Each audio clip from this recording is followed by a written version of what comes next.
Mugga kulembedde nkya leero gwe baakwasa kiteesi gavumenti emugobye eyasibisa ambasada poliisi emukutte ate emmeeri za Amerika zigobye ku lukalu.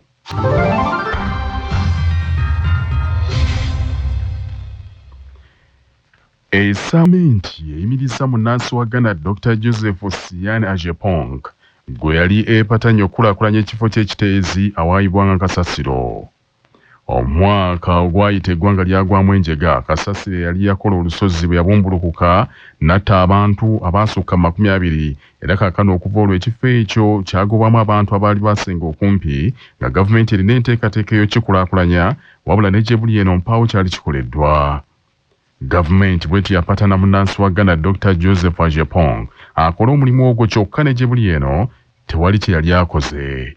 Ssaabaminisita wa Uganda Robinah Nabbanja Musafiri bwe yabadde ayogerako ne Kyabasa akawungezi k'eggulo ku pulogulaamu Kkiriza Oba Ghana yagambye nti yasisinkana bamusigansimbi abo era n'abanjulira omukulembeze w'eggwanga nga bamaze okumulaga enteekateeka yaabwe ey'okusunsulamu Kasasiro era ne bakakasa nti ddala yali nnungi.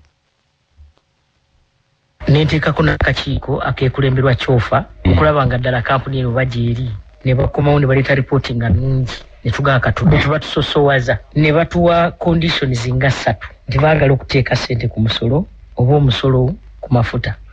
Twababuuza mwesasula mutya kusookera ddala nabatwala ne wa president nabatwalayo bajja mu ofisi yange basookera wange ane ng'akanvuge bano ne batulaga gendererwa byabwe nga mbutuufu birungi tebaagala ssente za gavumenti tubakwase site kubanki konziruka ntwala wa muzeeyinde konzi tumaze bano basajja ba Africa kati president bwayita akabanga nangandi look njagala kumanya baagala kula ebyo byonna bye boogedde birungi naye bafunirawa nange nakibawuzaako ekibuuzo ekyo.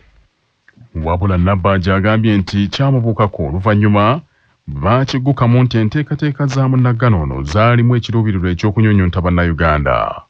Kowe n'abakozi olina okuleeta emmotoka muno zaagala amafuta ogenda kikole. No, we have a very good proposal. Tuteeka siringi yagala $1 ku mafuta $1 ziba 3 ngamba gundi alo kati nembaga ate ekirala nti abantu ba bulijjo basasula buli lw'ofulumya Kasasiro ng'okisasulira kakati bw'osasula ne mga ezo ziragawa tezigenda mu Jospong tujja kufuna kampuni ndala zetujja okucontractinga then ezo sente tujja zikolamu processing plant nengamba gundi $1 nembitwala mu cabinet ne babikuba nze naga no. Kaakano ensonga bwe zituuse wano bwe bigudde mu matu g'omulodi meya wa Kampala Salongerias Lukwago agambye nti ebyo baabirabirawo kubanga gavumenti ya NRM esussizza okukuta ne beeyita ba investor ab'ebicupuli kwe kugisaba nti kino kibeere ekyokuyiga. Abantu abafere ne babaleeta ne babateekawo ne babalimba nti bagenda kuleetawo nkulaakulana naye nga babalimba bwe batyo baleeta peneti ku ddwaliro ebyerubo wasimanya byammwanyi n'ebirala kakati bino bye baboogerako eby'omwala kakati we Jospong baamuleeta wano wakati mu njeka nga yakakuba abantu twagala okuggyawo Kasasiro tulina obuzibu nakutuusa kati abakugu batulaga nti Kasasiro oyo alimu enjatika nnyingi era mukyala prime minister oyo mu Nabbanja alina okunnyonnyola wani sente ezaava mu ggwanika nga zaabibwa tebiraze zakuggyawo Kasasiro oyo ne batuwuddisa nti Jospong agenda kutukolera ku bwereere ye mutima gwa buntu mutima gwa bwonna bw'Abaseruganda gyatulumirirwa kakati twamaliriza bagamba nti yabadde ayagala kutwala byaffe. Kyokka Ssaabaminisita Robinah Nabbanja agambye nti nabo tebatudde bakyalina enteekateeka endala ez'okukulaakulanya ekifo ekinaayibwangamu Kasasiro era kakano waliwo investor omulala gwe baafunye agenda okwasibwa ekifo ky'eddundu Mukono okukulaakulanya ekifo ekyo. Etubaga abakole aba KCCA bakole nabo endagaano endagaano bagitwala wa solicitor general ebyo byannaku zino si byadda nnyo so kati abo tusuubira nti bajja genda eddundu batukolera amasannyala ebintu ebimu balina okukkiriza kati bano babazimba bizimbe tosaana kulaba na Kasasiro. Omusajja yasibisa ambassador Maurice Peter Kagimu Kiwanuka mutabani w'omugenzi Ben Kito Kiwanuka poliisi emukutte. Omusasi waffe Tom Sae Kayinja kalutuvire ku ntono. Poliisi ebukomansimbi ekutte n'eggali omusajja Sansa Richard Kiwanuka ow'ekisaabwa oluvannyuma lw'okumuggulako omusango ogw'okutiisatiisa okutta omuntu nga kati alinze kutwalibwa mu kkooti. Okusinziira ku poliisi ebukomansimbi, Sansa Richard Kiwanuka ng'asinziira ku kizindaalo kye yateeka ekisaabwa.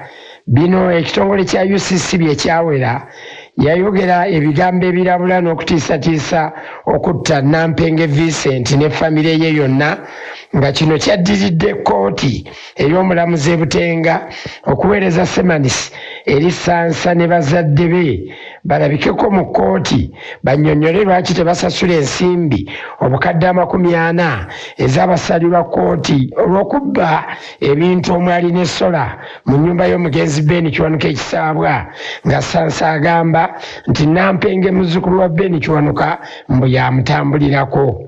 CBS eyogeddeko ne Nampenge Vincent n'agamba tewaliwo ababadde baagala ateese ne Sansa wabula n'agaana ng'agamba nti Sansa yamwewerera dda okumukola kyalifaalojja nga kati ayagala ensonga zino ziggwere mu kkooti. Mwami Sansa Richard Kiwanuka yasinziira ku muzindaalo bino ekisaabwa ebiri ku makaage namponinga nti muyitiridde mutambulirako ne famire yange era kyenalaba ajja kukiraba bwefuna ekizibu kyonna seebuuza nti oba ani antuusizza akajja kuba ye. Olunaku olw'ekisande bwe nakitegeera kugenda n'entwala omusango ku poliisi ekumansimbi ne bamukwata. Kinajjukirwa nti Sansa Richard ono yatwala mutabani w'omugenzi Ben Kiwanuka ambassador Maurice Peter Kagimu Kiwanuka mu kkooti nti ng'amubanja ensimbi ze era kkooti n'esindika ambassador Maurice Peter Kagimu Kiwanuka mu kkomera e Masaka gy'ali nakati amaleyo emyezi 6.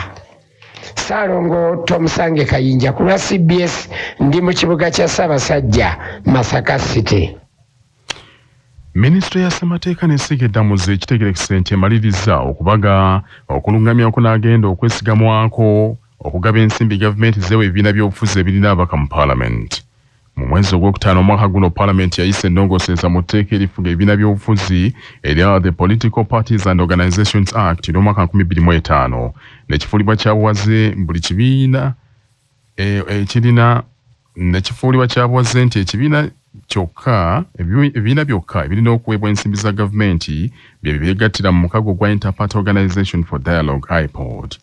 Gyebuvuddeko minisita wa Ssemateeka n'obwenkanya Norbert Mao yawandiikira akakiiko k'ebyokulonda ng'ayimiriza okuwa ebibiina by'obufuzi ensimbi ezo okutuuka nga amaliriza okubaga ennambika yonna n'okulungamya okunaagobererwa. Ensonda minisitule ya Ssemateeka zitegeezezza Radio ya Kabaka Kyabasa nti okulungamya okwo kwawedde okubagibwa era sabbiiti eyijja kugenda kukubwa mu kyapa ky'eggwanga Gazette etteeka litandika okusiba mu nkola.